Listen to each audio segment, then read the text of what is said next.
Angel said her block was better. Her block was better because Leash don't even supposed to be blocking shots. and she blocked it, and Leash was like, yeah! I was like, okay, Leash, period. Angel Reese entered the 2026 season believing she was stepping into a complete reset. New uniform, new organization, new fan base, and a chance to leave the chaos from Chicago behind her. Atlanta made a massive gamble to bring her in, giving up 2 first-round picks because the Dream believed she could become a franchise-changing star. The message from the front office was loud and clear. They were all in on Angel Reese, but once opening night arrived, everything shifted. Because the performance on the court painted a far different picture than the one Atlanta expected.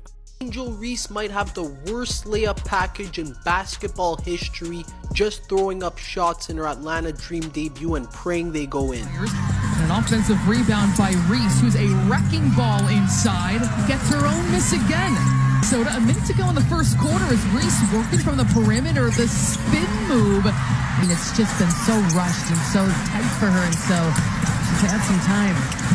Reese inside is no good. Angel Reese 1 of 5. Angel Reese struggled to find any real rhythm offensively, finishing just 4 of 1 from the floor. At one point in the first half, she missed 3 straight attempts during a single possession, a sequence that instantly drew attention from fans watching the game unfold. Her problems did not stop there. She also went only 3 of 6 at the free throw line while turning the ball over 5 different times. But one of the biggest moments came early in the opening quarter when Reese was hit with a technical foul, giving the Minnesota Lynx an extra point they did not have to earn. That mistake suddenly looked massive by the end of the night because Atlanta escaped with a razor-thin 91-90 victory. Just 1 point separated the two teams, meaning that technical foul nearly became the reason the Dream lost the game. 32 minutes, 11 points, 4 of 11 shooting? 4 of 11, 3 for 6 from the free throw line, 5 turnovers, 14 rebounds. The headlines are Angel Reese gets a double-double in Dream debut, clinching comeback. Angel Reese leads the Dream. I come over here and I'm like, well, wait a minute. Ryan Howard had 15 points in the game. One rough performance by itself would not normally mean much. Every star in basketball has nights where the shots refuse to fall, the turnovers pile UAP, and nothing seems to click offensively. That happens across the league all the time. But what made this performance stand out is that it did not feel unfamiliar at all. It came out of nowhere, and none of it shocked people who have followed Angel Reese closely. The scenery may be different now. New franchise, new colors, new home arena, but some of the same concerns that followed her in Chicago were still visible on the court. And the biggest issue once again was her ability to consistently finish around the basket, something that continues to draw attention no matter what jersey she is wearing. She clearly could have just got to the basket for the layup, but they want that three-point shot. Taking it to those 5 fouls as Miles throws it away. A 2-on-1 for Reese, who gallops to the rim. Can't finish the lay-in. On the attack, blocked by Kosu, who leaped for the swat. Poked away, ball up for grabs. In the hands of Gray, and now Canada with 10 to shoot, but a foul is called, rather a timeout. A frenetic. And it all comes back to what happens once Angel Reese gets inside the paint. The real story shows up when you study the full game film, because highlight clips rarely capture the full picture. What stands out is that Reese actually does the hard part well. She works her way into strong position, creates contact, and uses solid footwork to get exactly where she wants on the floor. The problem starts at the finish. Instead of powering through defenders and converting at the rim, too often the shot goes up with a soft touch that gives the defense a chance to recover. She clearly has the frame, the physicality, and the skill set to dominate those moments. But the possession keeps breaking down at the exact point where it should be, ending with 2 points. Finish, he's more in control now. All right, Dream, y'all need to stop. Oh, there he goes. Look at the defense. Push it up the court. Come on. Come on. If she missed this, she better make that. Get a good play. Come on. Oh. Come on, Angel. Get that. Come on. Put it in there. That's. Oh. Okay, get some. 3 seconds to go.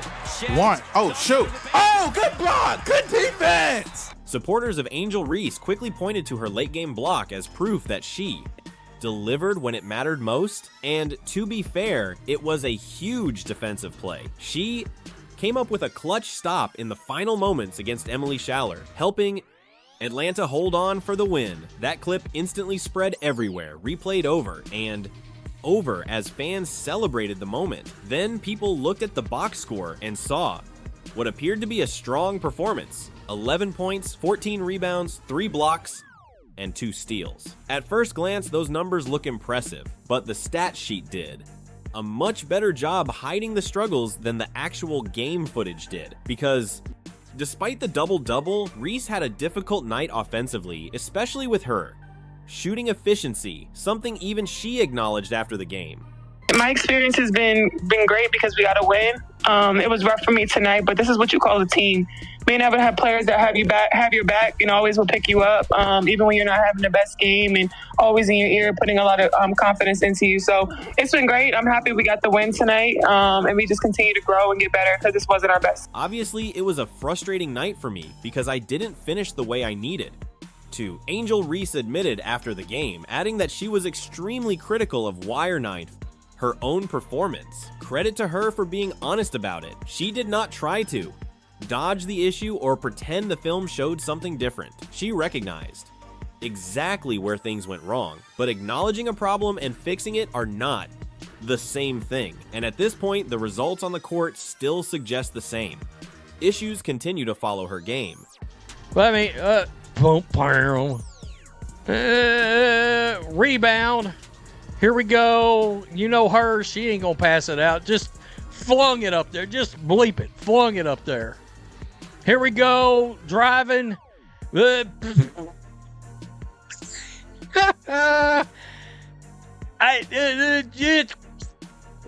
Yeah. I mean, what are we doing? What? Why are you driving up?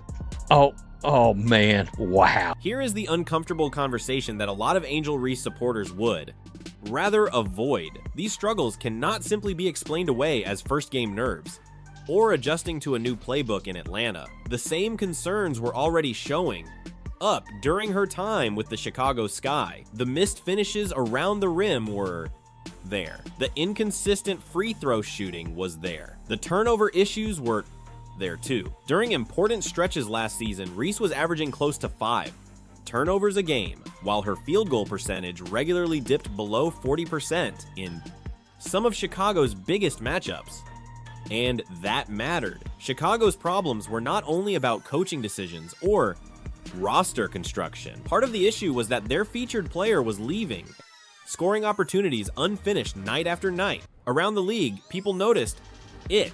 Opposing players noticed it too. That is why Atlanta Dream star Alicia Gray was able to sit at that April press conference, smile, and openly say that some of her best performances came against Chicago. She was not trying to disrespect anybody. She was pointing to what the results consistently showed.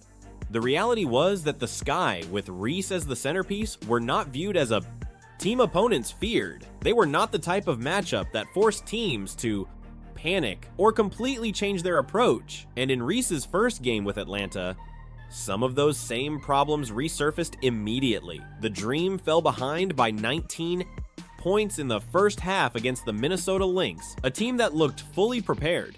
With a simple strategy: apply pressure, force difficult finishes, and trust that missed opportunities would follow.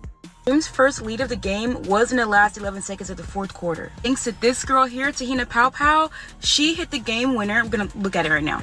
So right here, she hit a 16-foot go-ahead jumper with 11 seconds remaining in the game. That was their first lead. Head coach Carl Smesco said this is a great shot for Powell, but he almost took it away and was really close to calling timeout because things started breaking down around that point. But he's very glad that he didn't and that she took the shot. The team looked like a whole different team by the time the second half came around. Our defense was better. A major shout out to Powell for that game-winning jumper. And I know that first half sequence deserves attention all by itself because it perfectly captured the bigger issue. Angel Reese did not just miss 3 shots over the course of the game. She missed 3 straight attempts during the exact same possession in the Bleda, exact same area of the floor against the same defender. This happened in her season debut with a brand new team the very moment she was supposed to be, making a statement about who she would be in Atlanta. At a certain point, that stops looking like simple bad luck. It starts pointing to deeper problems with the process itself. The timing looked off, the touch around the rim looked uncomfortable, and the overall finishing mechanics broke down completely. When a player misses multiple point-blank chances in one possession, it usually means something in the footwork, balance, release, or decision-making is not working correctly. Then came the technical foul, which only added to the frustration. It happened in the opening quarter while Atlanta was already struggling to stay afloat in a hostile road environment packed with loud Minnesota Lynx fans. The Dream were already trailing by double digits, already fighting to regain momentum, and instead of settling the team down, Reese handed Minnesota an extra free point. That is the kind of moment coaches hate because it shifts attention away from execution and toward emotional mistakes. And those are exactly the types of plays that get replayed repeatedly during film sessions the next day. Was part of an incredible sequence to seal a 19-point comeback from Atlanta to win the game. That sequence all started with the game-winning shot by Tahina Paopao. Angel looked great, but Atlanta was led in points, of course, by Alicia Gray with 24. She led all scorers. This was a great win for Atlanta, but we can't let Olivia Miles' performance go unnoticed. She had the best debut weekend of any rookie so far. Finally, this game made history for Angel Reese. This was her 50th career double-double, making her the fastest player in league history to reach this mark. What makes conversations about Angel Reese so complicated is the massive support system surrounding her. She has one of the loudest and most loyal fan bases in the WNBA, and that did not happen by accident. Reese became bigger than just a basketball player a long time ago. She is a major personality, a marketing force, and one of the league's biggest attention drivers. She fills arenas, moves, merchandise, and keeps people talking about the sport. All of that is absolutely real, and she deserves credit for building that kind of influence. But when it comes to evaluating her actual on-court performance, there is often a disconnect between the narrative online and what the full game film shows. After her double-double against Minnesota, social media reacted as if she had completely shut down every criticism in a single night. The headlines focused on the milestone, becoming the fastest player in WNBA history to reach 50 career double-doubles. And yes, that accomplishment matters. It is impressive, but recognizing the achievement does not mean every part of the performance should automatically escape scrutiny. That is where the debate around Reese becomes so intense. The highlights usually dominate the conversation. The stat sheet creates one impression, but the full tape reveals everything, including the flaws that flashy clips and box score numbers can sometimes hide. And when you watch the complete film from opening night in 2026, it looked very familiar to what people were seeing from Reese near the end of her run with the Chicago Sky in 2025. Clip. Can't believe some of you watched this shit unironically. I mean, not gonna lie, this looks bad. I coach 8th grade boys, and I would have set one of my boys down mid-game and asked him what he thinks he's accomplishing. Damn. Wow. Shiznit. Got to be more careful. She is quite possibly the worst player in the entire league, and that's saying a lot. I'm glad they won for her teammates, but it's not because of her. Hey, that's not what the media is saying. The Atlanta Dream did not give up 2 first-round picks just to add another rebounder to the roster. Rebounding was never the main issue. They already have strong front-court talent, including Bri Jones, capable of handling that responsibility. What Atlanta invested in was the idea of Angel Reese becoming a dependable interior scorer, someone who could control the paint, absorb contact, finish through defenders, knock down free throws, and force defenses to collapse inside. The entire strategy behind the trade revolves around that vision because if it works, it creates more open opportunities for perimeter stars like Ryan Howard and Alicia Gray.